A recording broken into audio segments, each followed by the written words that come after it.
The next time someone asks you, what is USC doing? Tell them this. You are Locked On Trojans, your daily podcast on the USC Trojans, part of the Locked On Podcast Network, your team every day.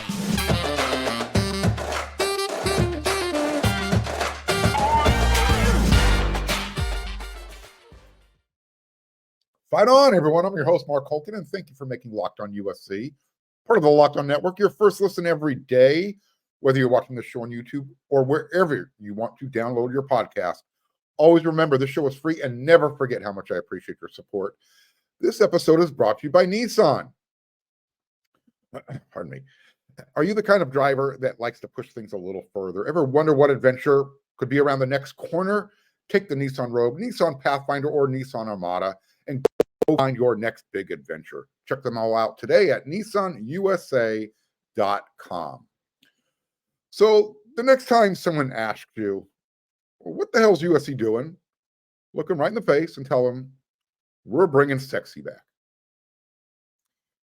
USC held its annual pro day this week, and there were, 20 current and former Trojans who were out there looking to keep that NFL pro dream alive. Some of these dreams are a little bit stronger than others. Some, I guess might want to call them a pipe dream, but you know what? We're going to support them nonetheless. And when the competition was over, a few of the players, they come over and they talk to the media scrum one at a time.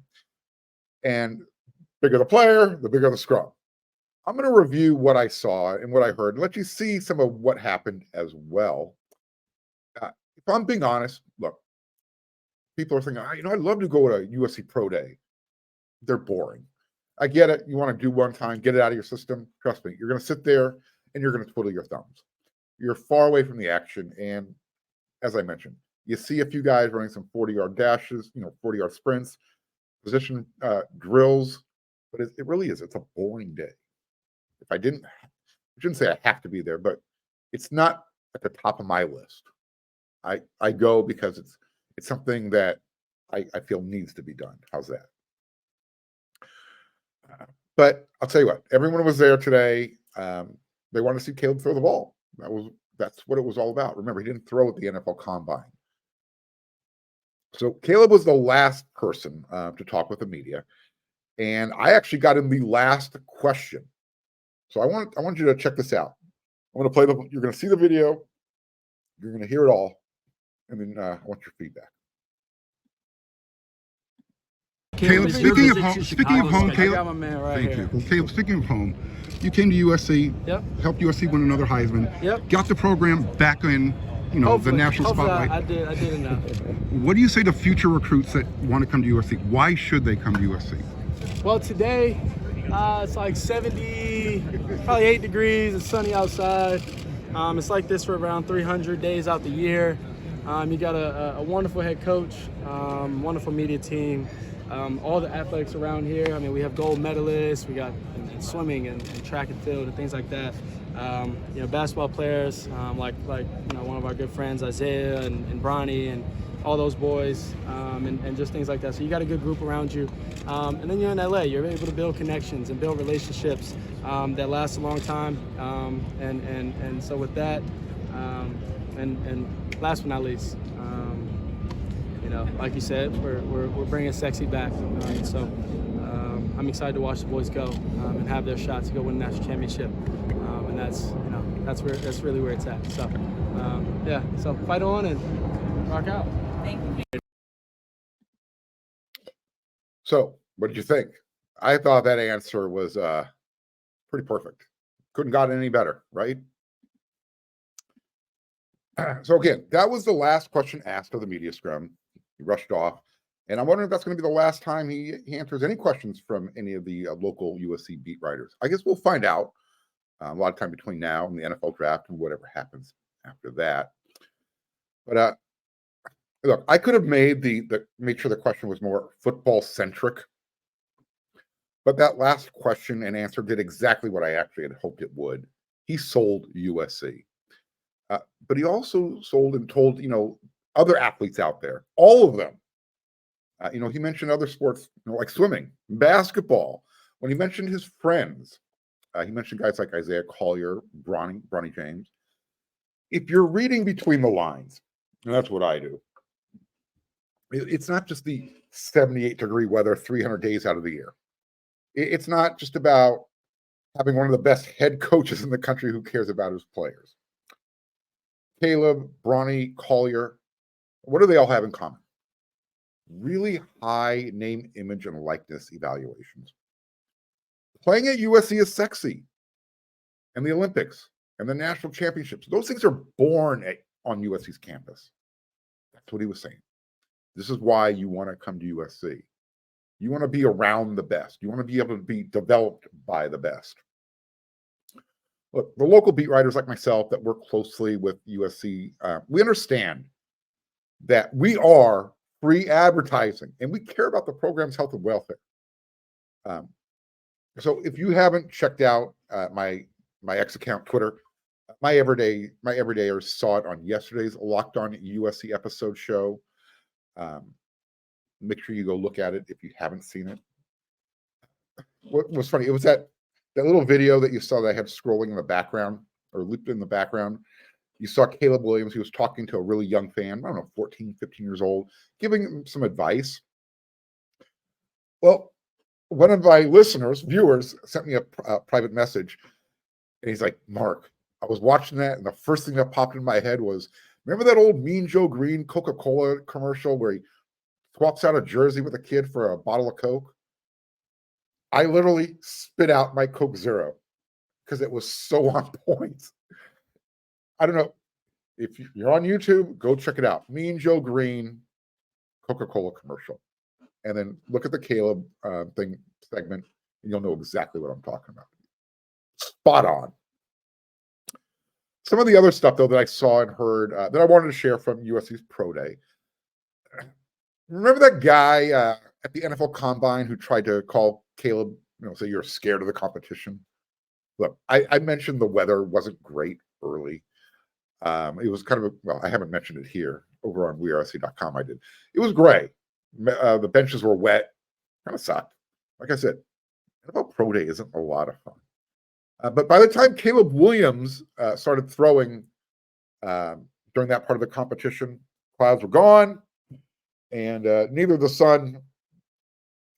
Caleb, nobody wanted to have any competition with Caleb. He had won the day. Like I said, it was gray and dreary. Caleb shows up, sun comes out. Nobody's going to compete with that. A little corny, I know, but whatever. It was like your typical June. I don't know. Have you ever been to Santa Barbara in June? What the summer's like there? It's gray all day long up until around 1 o'clock. All of a sudden, the sun comes out, and it's the most beautiful day in the world. That's what happened at USC today. It was gray. It was wet when you had to sit down, and all of a sudden, it was beautiful. All 32 NFL teams, they showed up early. I mean, they had to be there by 6:20 to check in. Be done eating breakfast by 6:45, because that's when Lincoln Riley starts to give some comments to the NFL representatives. The stuff that we were supposed to see, because we're not inside in the K Center for that, and we're not allowed to watch that, was supposed to start outside 8:35. Well, they're an hour late. And so I got to know, how long does it take to measure 20 guys? You're basically measuring their height, their weight, their hands, arms, wingspan, vertical jump, broad jump twice, and then bench press. Everything is on a set schedule. You know how long it usually takes. So why was it an hour late? Whatever. I'm complaining. I'll save it for the Friday rant. And there's more to that, by the way. Here are the guys who were there. I'm going to race through these names. Kion Bars, Solomon Byrd, Kalen Bullock, Jack Casasante, Justin Diedick, Austin Jones, Jarrett Kingston, Shane Lee, Marshawn Lloyd, Brendan Rice, Christian Roland Wallace, Aiden Sleep, Dalton Punter, Tyrone Taleni, Stanley Taufo, Taj Washington, Caleb Williams, Max Williams, Joe Bryson, John Jackson, and Brett Nealon. Caleb Bullock took part in some of the drills, but he didn't have to do a whole lot. He competed at the NFL Combine. But the question still remains with him. What position do NFL teams see him at Where's his future? Kalen said he's entering the draft as a safety, but the one question that continues to come up, is he going to be okay playing cornerback? And he said, hey, look, you know what? I played corner my freshman year at USC. I can also play nickel. But he did finish up by saying, look, I'm going in the draft as a safety. I'll play wherever they think is best for me. And then as far as will he be at the draft, he said no. He's going to stay at home and spend it with his friends and family, the ones who are closest to him and who have supported him through this journey. I literally stopped keeping track of the players who showed up, who are currently on the team to watch and support their guys. But literally, Eric Gentry, Dejan Lafitte, Jacoby Lang, Kyron Ware-Hudson, Jalen Smith, Zachariah Branch, Traquan Fagans, the multiple guys from the offensive line room, Cooper Lovelace, Elijah Page, Killswitch O'Connor, Gino Quinones, Jonah Monheim. And they really did make their presence known. On a few throws, either Taj Washington or Brendan Rice or Marshawn Lloyd, someone who would make an extra effort with their catch, helping out Caleb, and all of a sudden you hear a cheer from the side, from the stands. It was their teammates. It was really cool. So you had that group up there. You had Bear Alexander standing down on the track, hanging out with Caleb Williams' dad the whole time. Both families are going to be experiencing an NFL windfall really soon. Here's some pro day results really quick. You can check them all out over there at wearesc.com. It's a free story, but don't forget, you can also spend $1, become a subscriber for 30 days. Don't miss out. Jared Kingston, 32 bench reps. He actually did 36. He did that at the combine. He cranked out an extra 4 at pro day. He got that up to 36. Justin Diedick, 32. That would have been tied for 3rd at the combine. Kion Bars had 28, and that would have tied him with Byron Murphy from Texas for 5th among defensive tackles. Taj Washington, 40 time, not great, 4.52, but he's not known for speed. His 4.22 second shuttle was a 10th better than Arizona's Jacob Cowing, and the 6.681 second time through on the 3-cone would have put him good for 4th among the receivers at the combine. Austin Jones actually did pretty well. He out-jumped Marshawn Lloyd by 1/2 inch in the broad jump and by 2 inches. So it was vertical inch by 1/2 inch, the vertical jump by 1/2 inch. He beat Marshawn Lloyd in the broad jump by 2 inches, and he ran a 4.58 in the 40. It's deemed as respectable, right? It's gonna be so. I think it will be interesting to see where some of these guys end up in the draft. One guy in particular, Shane Lee. Dude showed up looking amazing, best shape of his life, I have to imagine. Didn't run the greatest 40 time, 4.69, but it was faster than UCLA's Darius Muasau. And he was also just under Christian Roland Wallace. So, and then he also bench pressed 21 times. Like I said, I have a feeling Shane Lee is going to either be a late round draft pick, but he's definitely going to get an invite somewhere. And I think he'll make a practice squad. He's one of those guys you just want around. Good luck, Trojans. Looking forward to your future.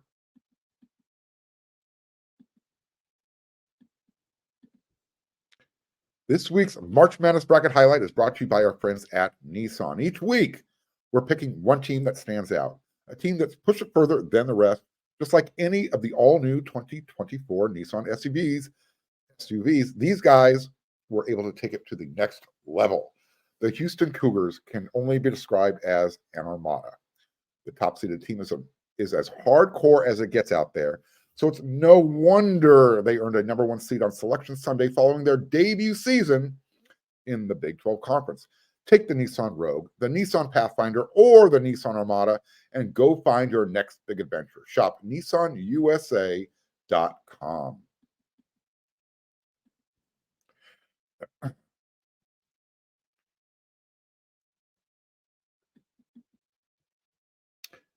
say goodbye to busted brackets because FanDuel lets you bet on every game of the tourney. Whether you're betting on a big upset or a 1 seed, it's time to go dancing on America's #1 sports book. Right now, new customers, you're going to get $200 in bonus bets if your first bet of $5 or more wins. That's $200 to use on point spreads, money lines. You can even pick who's going to win it all. Just visit FanDuel.com/lockedon and bet on college hoops until they cut down the nets.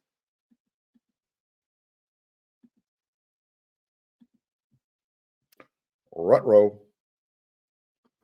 So should Scooby-Doo Trojan fans be concerned that Juju Lewis is about to flip his commitment? There's speculation that Julian, who's been committed to Lincoln Riley since forever, like August of 2023, that he's about to flip his allegiance to Alabama. Kalen DeBoer, look, he's got the Michael Penix thing working in his back pocket. Was just in the national championship game, had his quarterback in the Heisman ceremony. And look, his offense is quarterback friendly, let's be honest. But let's also be really honest here. If we're looking at the quarterback development results, Lincoln Riley is going to win that argument 9 times out of every 10. Because there's going to be an Alabama fan in there that's got to make the argument that Alabama's better, period, right? Look, this one isn't Miller Moss's fault. And Jaden Mayava, albeit talented, look, Juju is not going to shy away from the competition. So the locals down there in Georgia and in the Alabama neck of the woods, that part of the country, they're starting to sense and see that one of their own is leaving that neighborhood. So there's a narrative. It's kind of been brewing. Smoke in the background, right? Stirring the pot that Lewis is, and I'm using finger quotes, will likely, end quote, decommit and flip to Alabama. And if not them, obviously Georgia's going to be the flavor of the day. Let me give you a Scooby snack. Scott Schrader was able to get confirmation from Julian's dad. So per the father, they're still coming to USC. They're visiting the weekend of March 30th, and they will also be taking an official visit in June as well. Now, to play the bad guy, devil's advocate, call me the wet blanket. Even if Juju comes the weekend of the 30th, the end of March, he could still likely decommit. See what I did? Do that word, likely. And he would still likely come in June. See what I did there? Likely. It's those June official visit weekends at USC. Those are don't miss events. Those June bashes. He'll be there. He'll be at one of them. So what does this tell you? What's going on here? It tells me, and I'm a very, I tend to get in the car of cynicism. It tells me that this is about NIL. It's about name, image, and likeness. What does it tell you? Because again, it's telling me this is all about NIL negotiating power. I don't know Juju. I don't know the father, but I told you on a previous episode of Locked on USC that Mr. Lewis wanted to know why 2 of the recruiting service networks out there did not automatically make Juju the #1 player in the country after he reclassified from the class of 2026 to 2025. But there's how many more re-rankings are going to happen between now and the time he actually plays his first football game of the season? At least 2 more times. USC understands that they have to play the NIL game with certain recruits, and Juju qualifies as a certain recruit. So why else? Why would there be smoke right now about Juju, decommitting? What suddenly would make Riley look worse than he did when Juju pledged devotion again, August of 2023? This isn't a similar situation where Bryce Young is comparing the state of USC's program to Alabama's program. Remember, USC is in a great place. And as Caleb Williams said, we're bringing sexy back. If USC loses Juju to Alabama, this is what I'm saying, follow the money. And which is ironic considering Nick Saban's concern, right? Now, if he doesn't show up at the end of the month, then he better have an excuse better than any of the ones that Epstein's mom used to write for over there on Welcome Back, Kotter. If you know, you know what I'm talking about. Some pretty lame excuses came out of that show. Now, again, if he doesn't come at the end of the month and he decommits, then the question of what the freak actually happened, right? Did Coach Riley finding his defensive Jesus, so to speak, scare him away? Literally, who poisoned the well? What happened? Like, he hasn't decommitted. I'm kind of like just taking that jump the shark extreme approach right now, throwing it out there. Rhetorical questions. Here's the answer, at least the way I see it. The quarterback position is the jewel of the transfer portal. No one's going to argue that. Elite quarterbacks, they literally get a paid mulligan built in. If you are a top quarterback, you get an automatic second chance if you don't like your first decision. Take Malachi Nelson as an example. He got paid at USC. And so he was either impatient and he wasn't willing to get developed, or he realized he wasn't good enough to be at USC. And he took his ball and went to Boise because he knows he's going to start there. Well, he believes he's going to start there. I think he'll start there too.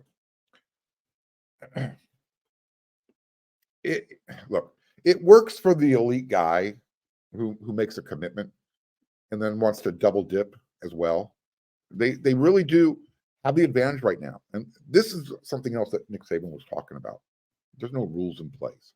The tail is literally wagging the dog right now. Nothing to get excited about. I'm throwing it out there because Trojan fans are wondering, well, what's going on? How come other sites are reporting this? That time of year. So we're going to know soon enough. March 30th, the weekend, it's less than 2 weeks away. You'll be watching Locked On USC, so I will keep you updated. You'll know what's going on. And by the way, you like what you're watching? You enjoy the show? I know you do. You're watching on YouTube, become a subscriber. It's free. Click that subscribe button. Hit that thumbs up. And don't forget to hit the bell notification button.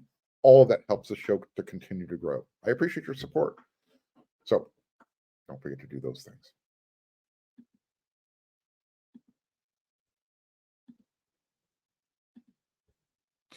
You know what I like about Fire TV? You can just turn on your smart TV and it's already there. And if you don't have a smart TV, you can get a Fire Stick, plug it into the back. Boom, you are done. Easy peasy. Fire TV is your destination for sports, from live games to highlights to in-depth analysis. Whether it's opening weekend for baseball or the college basketball tournaments that have started, you're going to want to have Fire TV. And did you know that Fire TV recently created Fire TV channels that are going to deliver a constant supply of the latest videos from your favorite sports brands, all for free?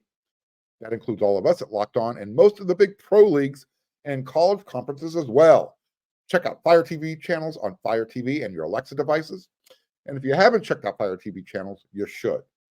To learn more, visit www.amazon.com/Locked On Fire TV.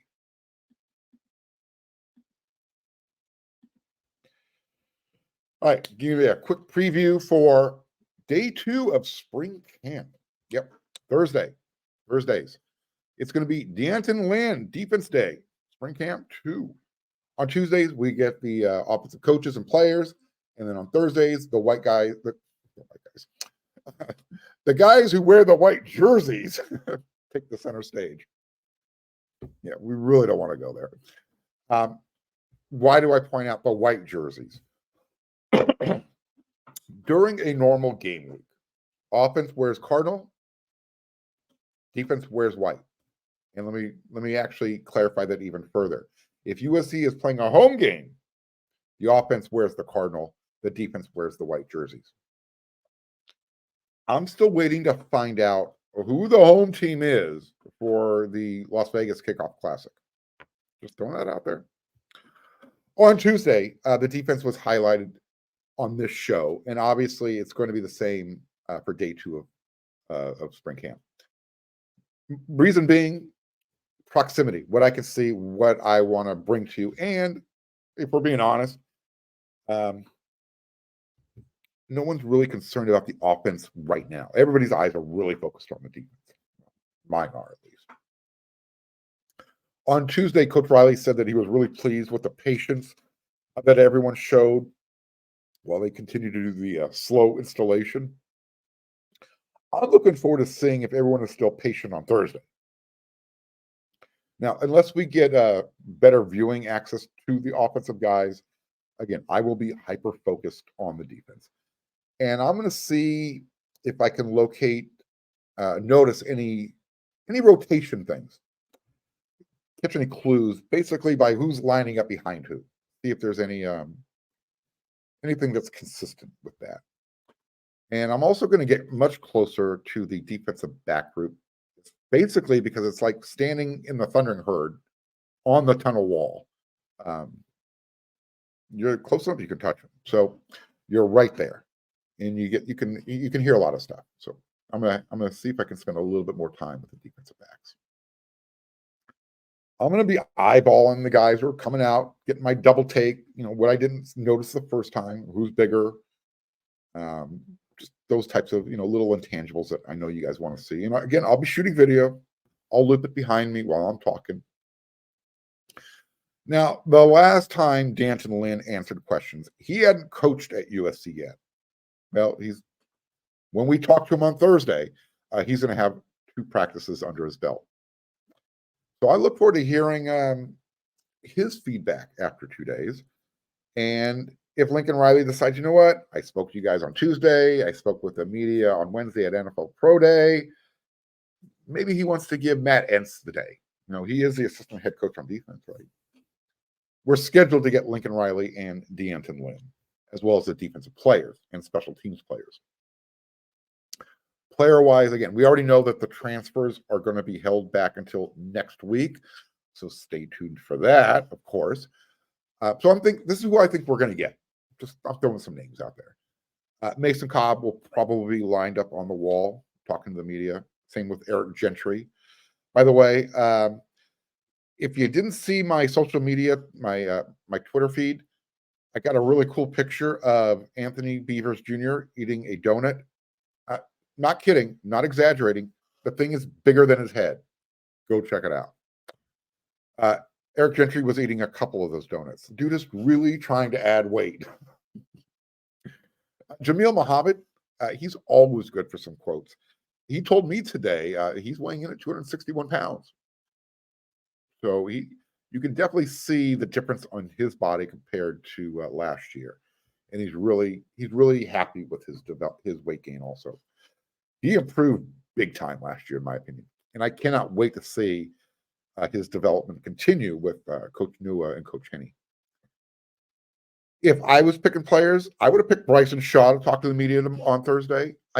Basically because I just want to see him take a deep sigh of relief and not have to face the questions about, Alex Grinch. That's all he's known. I don't know, maybe Solo gets called out, comes up there, gives us one of his flexes. Braylon Shelby's another possibility, I would imagine. Here's something. If Jacoby Covington is out there for interviews, I hope he is, I'm going to have him clarify, we a team now, kerfuffle. You know exactly what I'm talking about. It's not really a kerfuffle, but I'm going to let him explain why he had that visceral reaction at the end of the Holiday Bowl. I know why he did it. If he's out there, I want him to put it in his own words. Now, whatever happens and whomever we get to talk to, like I said, I'll be right back here for another episode of Locked on USC. You will too. That's why you come 5 times a week. That's what we do around here. And when you're not making Locked on USC your first listen, you're always checking out Locked on Sports. And then when you're not checking out Locked On Sports, you're getting your butt right over to wearesc.com because we've got everything you want to know there. I can give you all your news and notes and information in 30 minutes or less. You can spend half your day over there, and I encourage you to try it. But I encourage you always to start your day with Locked On USC, part of the Locked On Network, your team every day. So until tomorrow, everyone, you know what to do.